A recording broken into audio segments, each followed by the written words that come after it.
council members, county commission members, would you please join me?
Please join me in the Pledge of Allegiance. I pledge allegiance to the flag of the United States of America and to the republic for which it stands, one nation, under God, indivisible, with liberty and justice for all. Please remain standing for the Star-Spangled Banner, performed by Nevaeh. Oh, say, can you see by the dawn's early light what so proudly we hailed at the twilight's last gleaming, whose broad stripes and bright stars through the perilous fight o'er the ramparts we watched were so gallantly streaming, and the rocket's red glare, the bombs bursting in air, gave proof through the night that our flag was still there. Oh, say does that star-spangled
say, I pledge allegiance still today. I still believe in America.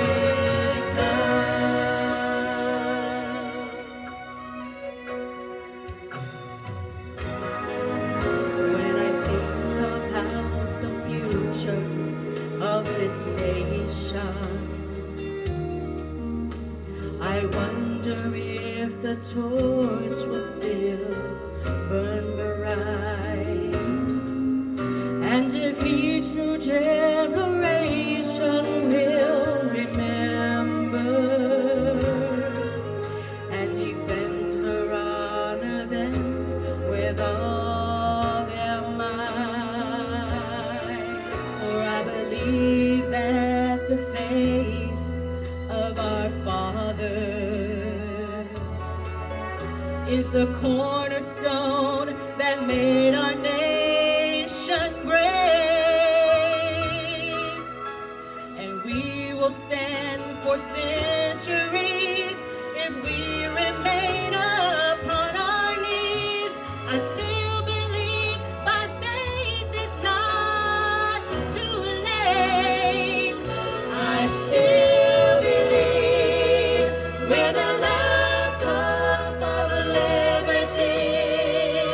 I still believe in the promise of the land I love. And I am not ashamed to say, I pledge allegiance still today. I still believe in America.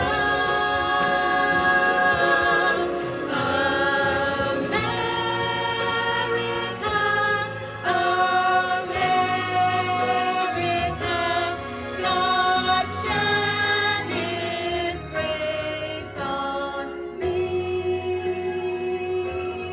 and crown thy good with brotherhood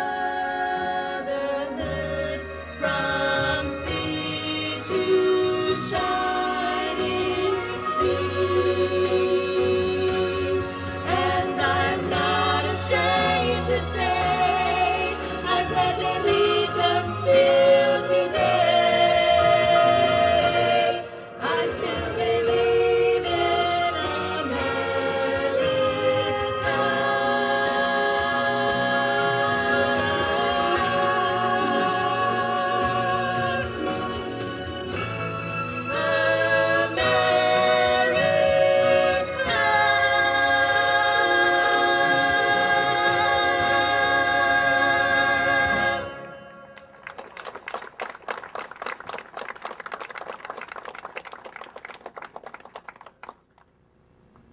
Please be seated. Weren't they wonderful?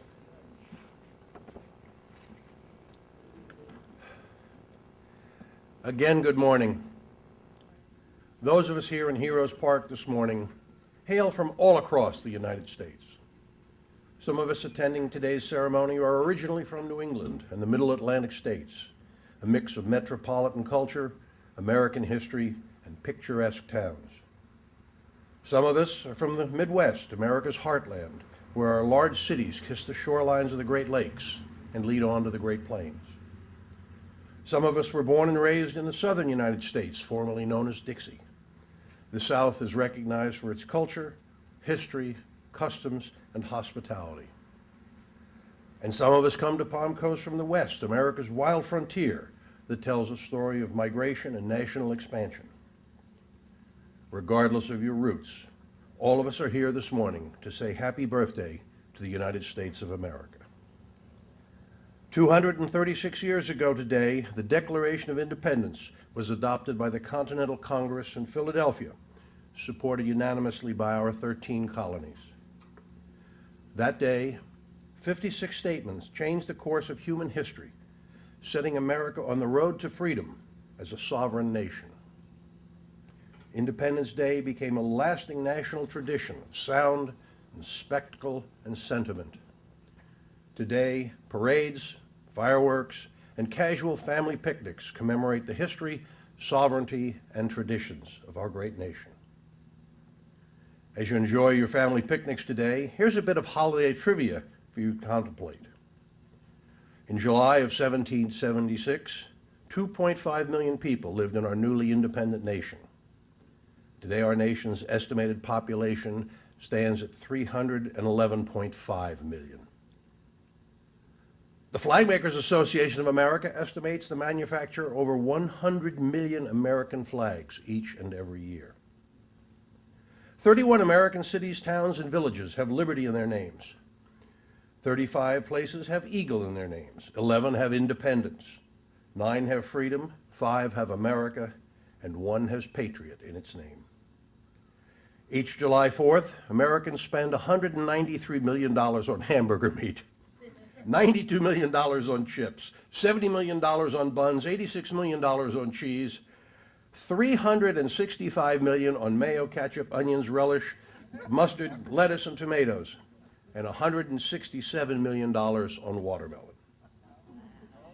The name Uncle Sam originated in 1812 when a meat packer by the name of Sam Wilston provided meat to the United States Army. Someone saw the meat shipments that were stamped with U.S. and joked that the initials stood for Uncle Sam. The name has lasted for 236 years. But now, from the silly to the serious side of this holiday, and especially this morning's celebration by dawn's early light, let us once more reaffirm our commitment to freedom. Let us all remember that freedom is never free, and that we have paid the price with thousands of lives of our loved ones. Freedom costs us millions of dollars to fight our wars. Across America and right here in Palm Coast, let us commit ourselves to guard and protect our freedom every year, every day, and in every way. Have a safe holiday, my friends, and thank you.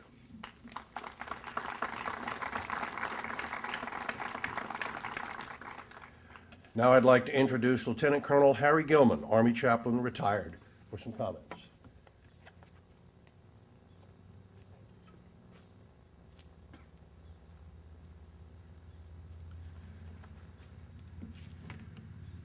I have good news and bad news. The bad news is these are my notes. The good news, I only wrote on one side. This is a very special day.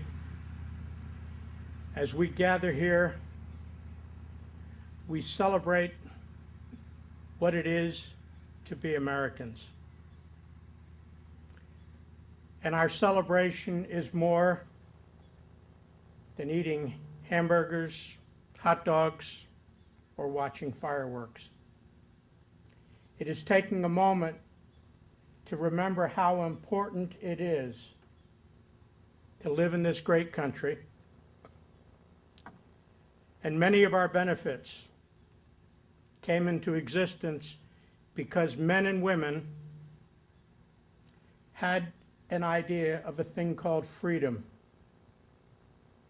And freedom was not defined as the freedom to do anything you want, but the freedom to do what you ought. That's the difference between liberty and license. We read in the Declaration of Independence, we hold these truths to be self-evident, that all men are created equal, that they are endowed by their Creator with certain unalienable rights, that among these are life, liberty, and the pursuit of happiness. Did you notice that word pursuit? That's where we make a choice, we make an effort, we determine how we will live. If we were to go back to the beginning of the Declaration of Independence, we find a time when our nation would come into existence, when we read, when in the course of human events, it becomes necessary. When our unalienable rights are threatened. We need men and women today, as we had in the beginning of our country, who will stand up with the freedom to do what is right.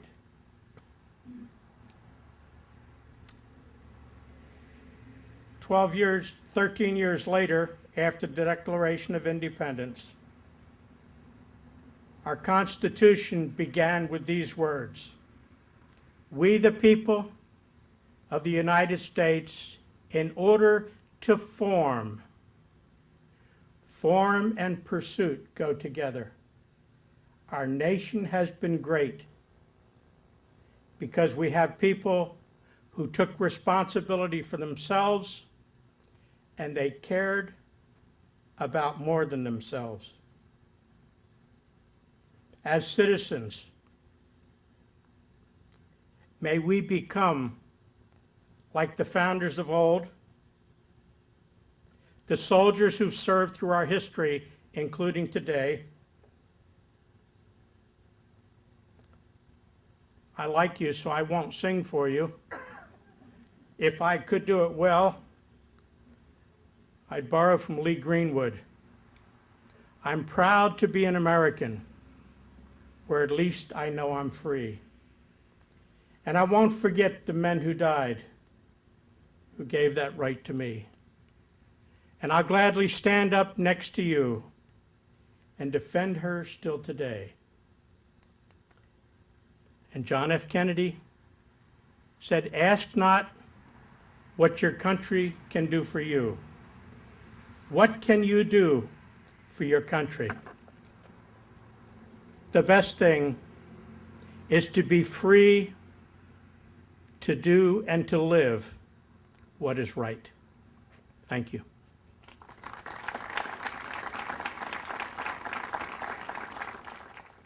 Thank you very much, Colonel.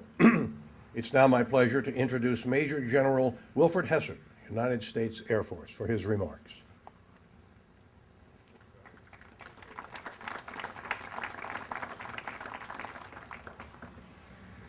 Well, good morning, Palm Coast, and happy birthday, America. As I look around, I can see at least a few vets. How many vets are here today? Fantastic. Thank you for your service, and we enjoy our freedoms today because of what you have done for us. On July 4th of 1776, the Continental Congress adopted the Declaration of Independence. It was authored by Thomas Jefferson with small changes made by Ben Franklin, John Adams, and even the Congress itself. John Adams, who was later to become our second president, wrote to his wife Abigail, and he said in that note, "This day will be the most memorable epoch in the history of America. I am apt to believe that it will be celebrated by succeeding generations as the great anniversary festival. It ought to be commemorated as a day of deliverance by solemn acts of devotion to God Almighty. It ought to be solemnized by pomp and parade with shows, games, sports, guns, bells, bonfires, and illuminations from one end of this continent to the other, from this time forward forevermore." And so, ladies and gentlemen, it has. We celebrate this day as our nation's birthday, and that birthday gift is best captured in the words that was used by the chaplain in the second paragraph of the Declaration of Independence. We hold these truths to be self-evident, that all men are created equal, that they are endowed by their Creator with certain unalienable rights, that among these are life, liberty, and the pursuit of happiness. But liberty and freedom, the cornerstones of our republic, didn't come easily. Our war of independence lasted 8 years. Freedom from any form of tyranny is never cost-free, but comes at the expense of great sacrifice and suffering of those involved. Our Declaration of Independence was both bold and noble, but there is a fundamental principle in world affairs that none of us should ever forget. Survival is not compulsory. And the survival of the colonies as a fledgling United States of America was not preordained. As you heard Mayor Netts say, the population of the colonies were about 2.5 million in 1776, about the size of Chicago today. But Great Britain enjoyed a population of 6.5 million and the strongest navy in the entire world. The colonies had militia, local farmers, and townspeople to answer the call to arms, but no organized army. Under the leadership of General George Washington, eventually some 217,000 Americans answered the call to arms. 34,000 of those perished in the cause of freedom, an extraordinary number for the times. You might be surprised to know that 8,500 of those died in British prison camps, while another 10,000 succumbed from disease or exposure. Our history books still allude to the terrible winter of Valley Forge. Finally, 15,400 colonial patriots were killed or wounded in action. So today is a special day of celebration, the anniversary of our Declaration of Independence. After the hard-fought victory of the Revolutionary War in 1783, the new United States of America ranged from the East Coast to the Mississippi River, from the tip of Florida to the border of Canada. And it was anchored on the fundamental truth of the blessings of liberty to us and our posterity. We have much to be proud of as Americans. For 236 years, our nation has been a developing republic that has evolved to a beacon of hope and freedom for the world. We cherish our freedoms and the opportunities that they provide for our families and for our children. Those opportunities have been protected over time by our fellow citizens who have served in defense of this great nation. On a tombstone in Normandy, there is an inscription that reads, "When you go home, tell them of us and say, for your tomorrow, we gave our today." Our forefathers gave their tomorrows so that we might enjoy the greatness of America today. God bless these United States of America. God bless you all for coming.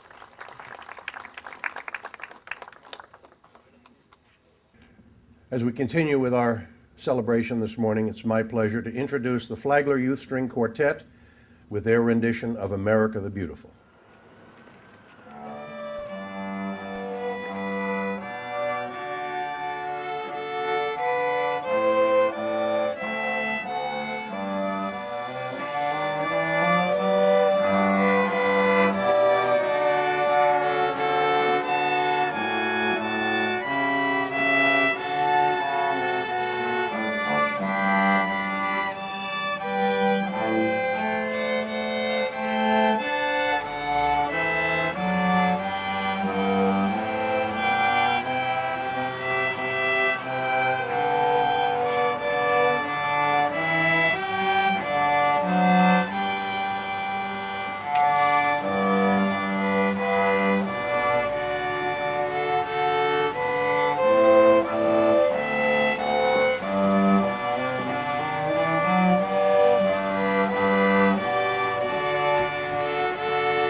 to conclude this morning's ceremony, I'd like to call upon the FBC Starlets as they perform God Bless the USA.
Great day.